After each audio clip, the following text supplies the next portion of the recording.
Hello there. Today we're talking about quantizing, and as with all the videos in this series, quantizing at a practical level. This is how I use it in Cubase every day. And I don't use many functions from the quantizing suite that Cubase offer you, but they work really well for me. So without further ado, let's just dive in. So very quickly, quantizing is moving notes where you want them to be. And note that that doesn't always mean having everything absolutely on the lines. You can end up sounding quite robotic if you do that, but we'll see that in a moment. So we've got this little piano ditty.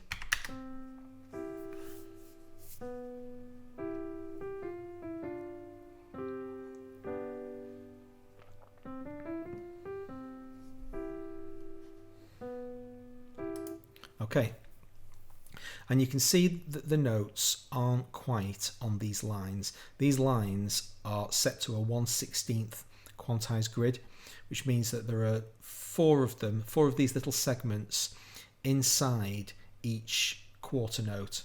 And to all intents and purposes, certainly for our purposes today, a quarter note is a beat. So it's basically a quarter of a beat. If we select some of these notes and press Q on our keyboard, then we quantize them. You can get to the function over here by pressing the little apply quantize feature. Bang. Control Z to undo. And once we've done that, then when we play those notes, they're absolutely on the beat, or the quarter beat in this case. So that's great. This grid also works if you pick notes up and move them around. So if we have our snap type set to grid and snap is on and quantize is set to 1/16th, when I pick this note up, it snaps to each one of these lines. If I set the quantize value to a different value, then see the lines change. Now when I move this note, it jumps that far. I tend to find that I'm working at 16th 95% of the time. It's a really good general principle to keep your quantize at 16ths. Now then, the reason I didn't quantize this entire event is that not all of the notes in this event are actually quantized to 16ths. Let's listen to it from this point onwards.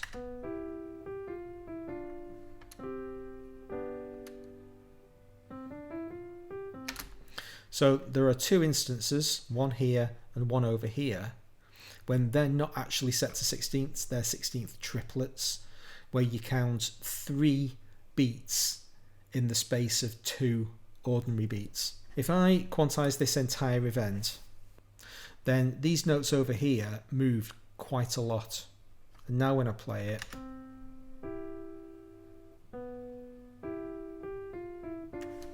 that's not what I want. I want to hear that da-da-dum.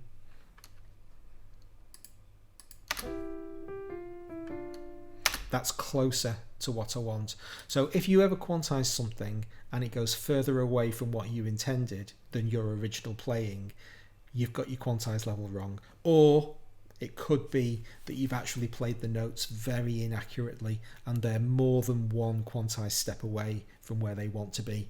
So just sticking with this little triplet of notes over here, I know that they want to be quantized in 16 triplet time, and this is something that when you're writing your music, you need to have an ear and an awareness of what triplet time sounds like. It's we go 1 2 3 1 2 3 1 2 3 1 2 3.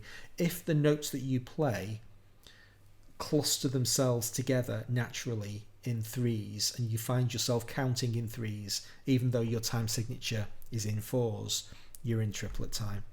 So if we set our quantize drop down to 16th triplet, when we quantize them,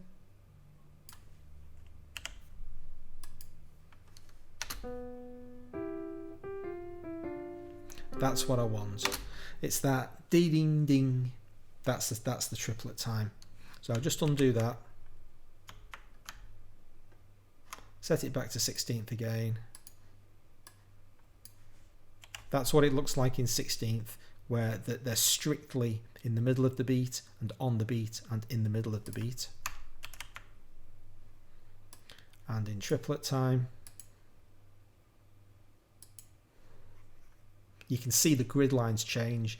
Now we've got 3 grids in the space of where 2 used to be. So there are 6 segments there as opposed to 4. So everything's basically like 2/3 the length of what it used to be, because you've squashed 3 things into 2 things. And in fact, this entire event, the whole thing is in triplet time. So if I deselect and just press Q, it'll do the whole event.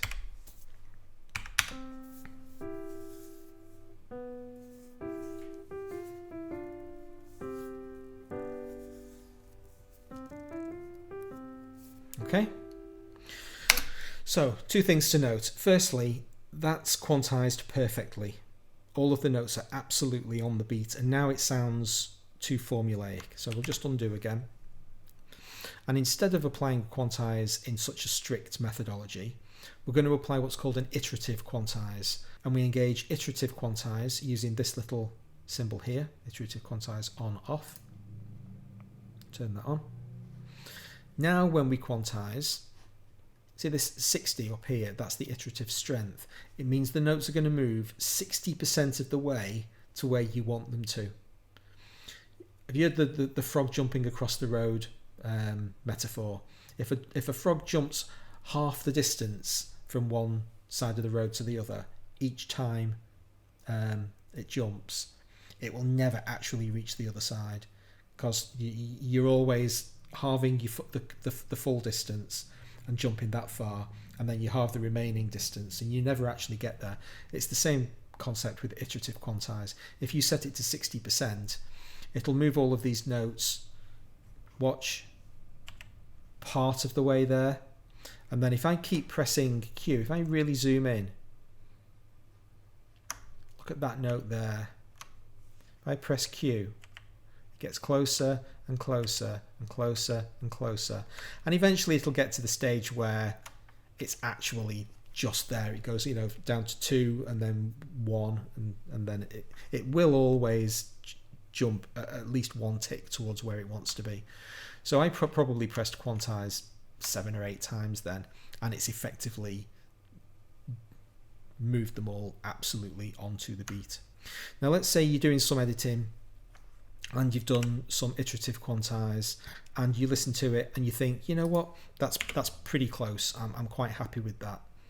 Then you can freeze the quantize values of the notes in this new position, and we do that here, freeze quantize. If I press that now and then subsequently quantize further, see that note getting closer and closer to the beat. Now when I undo, you can reset quantize from this little box here. It takes me back to that kind of that new start place. You always have the opportunity to set where everything else will revert to if you throw all of your quantize changes away. So I use iterative quantize a lot. I don't like generally quantizing things absolutely perfectly, because it ends up sounding unnatural and robotic. But iterative quantize is really good. It cleans up a little bit of my human inaccuracy, but maintains some sense of my own individual playing style, whether I'm behind the notes or behind the beats or in front of them. Another way to go about more or less the same process, you can randomize the amount of quantization that gets applied. I just clicked on that 0 in the randomize box here. And if I set it to like 9 ticks and quantize, it's just very slightly moved. See, this note here is slightly before. That's, again, all of these notes, the note start positions are not perfectly on the beat. Randomize is really good for reintroducing some randomness to something that you might import a MIDI part that's actually like clock perfect. Then you can always use randomize to just throw things out a little bit and then work from there. Then we've got the ends of notes, and they have their own quantize value, you can see that the length is set independently. I'm not a big fan actually of that fact.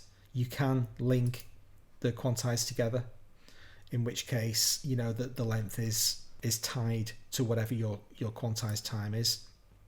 So I tend to have that on more often than not. The two most important ones that you want to be aware of are lengths and ends. The quantized lengths doesn't care about making the note end on a line. It cares about how long the note is.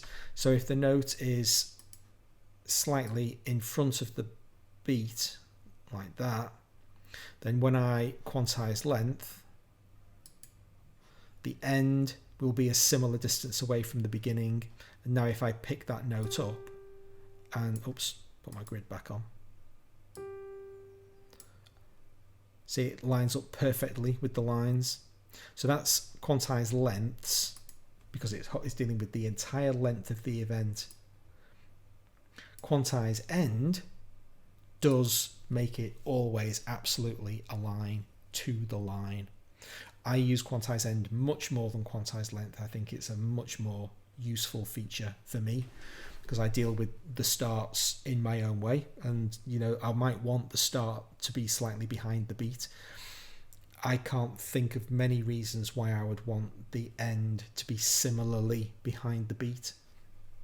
But you know, both of those functions are there if you want. I use ends more, that's all I'm saying. Then we have other options available in the length control. So most of the stuff is in quantize, and that's where you'll spend most of your time. But you can jump over to the length drop down as well. And here we have fixed length. So I've selected those three notes. Fixed length sets them all to whatever your quantized time currently is. Then we have legato.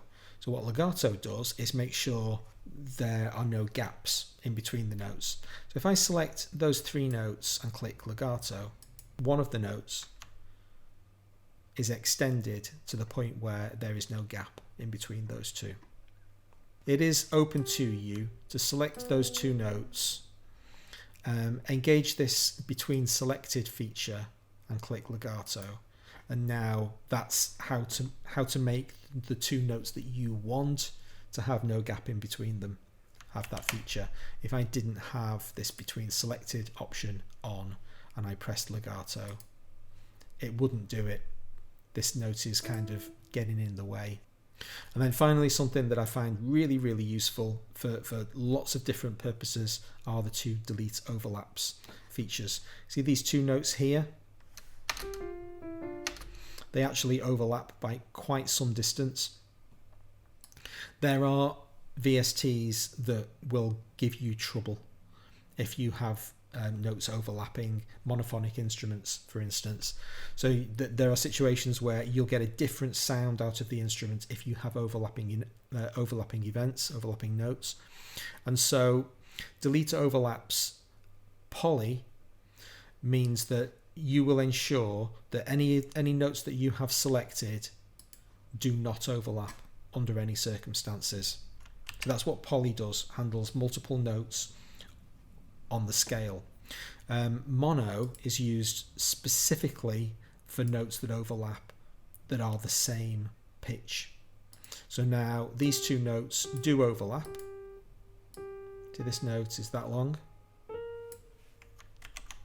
And if I select those notes and delete overlaps mono, now did you see that first note is now perfectly that long?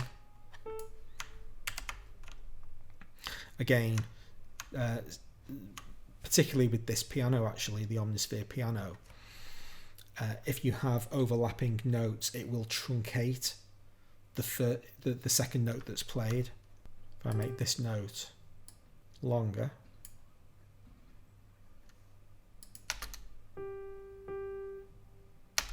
it truncated the second note. It didn't play it for the full length. See, it's stopping it short about there. If you deselect all of your notes and click it, it'll do it across the entire event. So those two notes are no longer overlapped, and any notes it finds anywhere in the event will be treated the same. And that's it. That's the entire set of functions that I use. So in that small subset of features is everything I need to clean and tidy the notes the way I want them to be. I hope that's been useful to you. And if it has, please consider subscribing, hit notifications, find out when my next videos come out, and hopefully I'll see you then. Thanks very much for watching.